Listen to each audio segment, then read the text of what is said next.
What's up, guys? Welcome to Touchdown Talk, where everything and anything football goes. I'm your host, Jason, and today, as you can see by the title, we have our AFC West season predictions. Now, I've gone through the entire NFC as well as the AFC East, so let's continue now going through every team, every week, going through every game with the AFC West. Now, let's lead with your Super Bowl champion, Kansas City Chiefs. Week 1, they face the new and improved Detroit Lions at home, and I think they get the win there. And then I follow that up with a win against the Jaguars and the Chicago Bears. Their first loss comes to the New York Jets in Week 4, followed up by 4 consecutive wins against the Vikings, Broncos, Chargers, and the Broncos yet again. Follow that up with their second loss to the Miami Dolphins right before going into their bye week. Now, coming out of their bye week, they have a rematch of the Super Bowl against the Philadelphia Eagles, where I think they lose to the Eagles, and the Eagles get their revenge from their Super Bowl loss. They follow that up with a huge win streak against the Raiders, Packers, a tough game against the Bills that they win, New England win, Raiders win, and they beat the Bengals as well. But they lose their last game of the year to the Chargers to finish out at 14-3 with Rashee Rice and Nick Bolton being their breakout candidates. Now, the Chiefs with the Bengals and the Bills, those are going to be 2 tough games, but I think they are able to win both of them. But I can see the Bills and Bengals toughening one out and beating the Chiefs.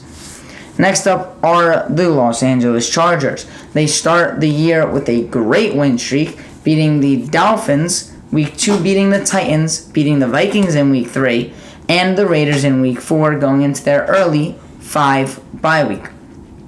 Then they go to Dallas, they get the win after the bye, but followed up with a loss in Arrowhead. They come back from that loss and beat the Bears, but then lose to the Jets and the Lions. They then follow that up with 4 straight wins against the Packers, Ravens, Patriots, and Broncos, but end up losing to the Raiders in a close game. They then beat the Bills and the Broncos, and then lose to the Chiefs in the last week of the year, bringing their season to a 12-5 with their rookie Quentin Johnson as their breakout candidate on the offense, and J.C. Jackson breaking out on the defense after his injury from last season.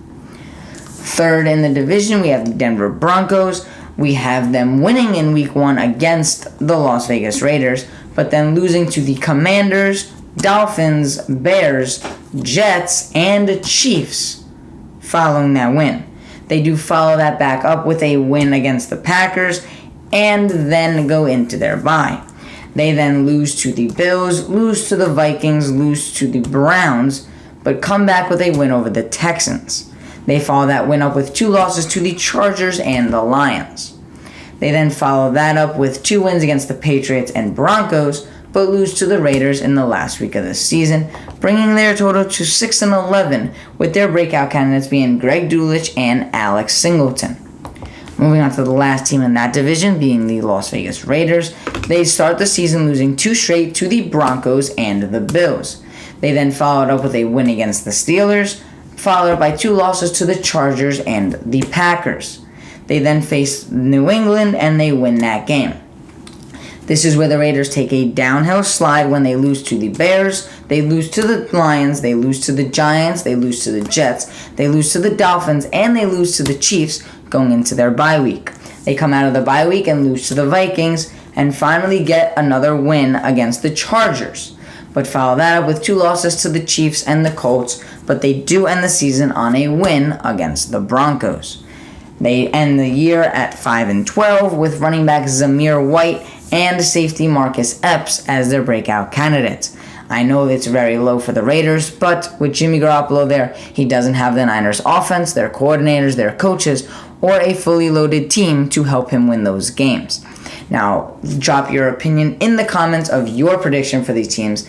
Like always, if you enjoyed the video, drop a like, check out the other videos, and I will see you guys next time.